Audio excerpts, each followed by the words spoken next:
आणि मला असं वाटतं की याचा तुम्हाला राग येतो की नाही येत. या असल्या गोष्टींचा राग व्यक्त करायची जी जागा आहे ना, ती येणारी विधानसभेची जागा आहे, निवडणूक आहे ती. त्यावेळेला तुमचा राग व्यक्त झाला पाहिजे. आणि तुम्ही जर असेच राहिलात तर तुमच्या नशिबी अशीच माणसं येणार, अशीच सरकार येणार, कधीही प्रश्न सुटणार नाहीत कुठचेही. आता काल परवाकडे आपल्या बदलापूरमध्ये ज्या मुलीवरती जो शारीरिक काय अत्याचार झाले, बलात्काराचा प्रयत्न झाला, आज एक घटना महाराष्ट्र नवनिर्माण सेनेच्या आमच्या महिला सेनेने ती बाहेर काढली गोष्ट. तेव्हा लोकांना कळली, तोपर्यंत दाबून ठेवली होती गोष्ट.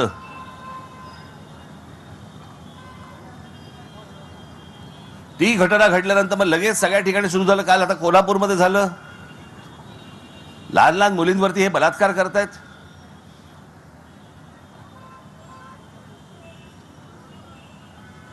हा माणूस आज पाहिजे होता. आज ही महाशक्ती जी आहे ना, ही आज पाहिजे होती.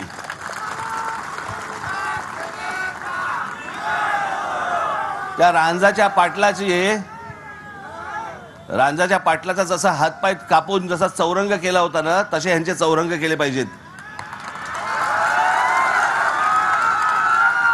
आमच्या मुली शाळेमध्ये पाठवायच्या आणि शाळेमध्ये पाठवल्यानंतर कालच मी त्या आश्रम शाळेमध्ये गेलो होतो. लहान लहान मुली तिकडे या संपूर्ण महाराष्ट्रभर पसरलेलं आहे.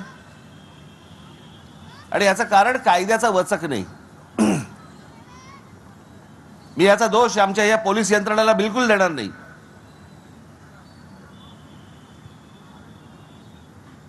अजिबात देणार नाही. त्यांच्यावरचा जो सरकारी दबाव असतो ना, त्या दबावामुळे ह्या सगळ्या गोष्टी त्यांना तसं वागावं लागतं. कारण ह्यांनी काही गोष्टी करायला घेतल्या की ह्यांचं निलंबन काढणार, यांना नोकरीवरून काढून टाकणार, ह्यांच्या चौकशा लावणार. आणि जे सरकारमध्ये बसले त्यांच्या चौकशा कोणी नाही लावायच्या. कुठे लाठीचार्ज करायला सांगा, कुठे परिस्थिती हाताळण्यासाठी म्हणून त्यांच्या हातातच काही नाही. आणि मग दोष द्यायचा था ना, असं थोडी चालतं.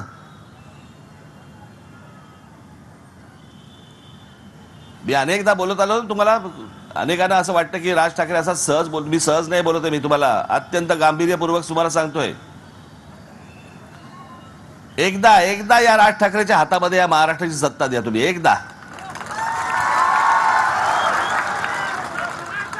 राज्य कसं हाकलं जातं ना, कायद्याची भीती काय असते ना, हे मी तुम्हाला दाखवून देईन.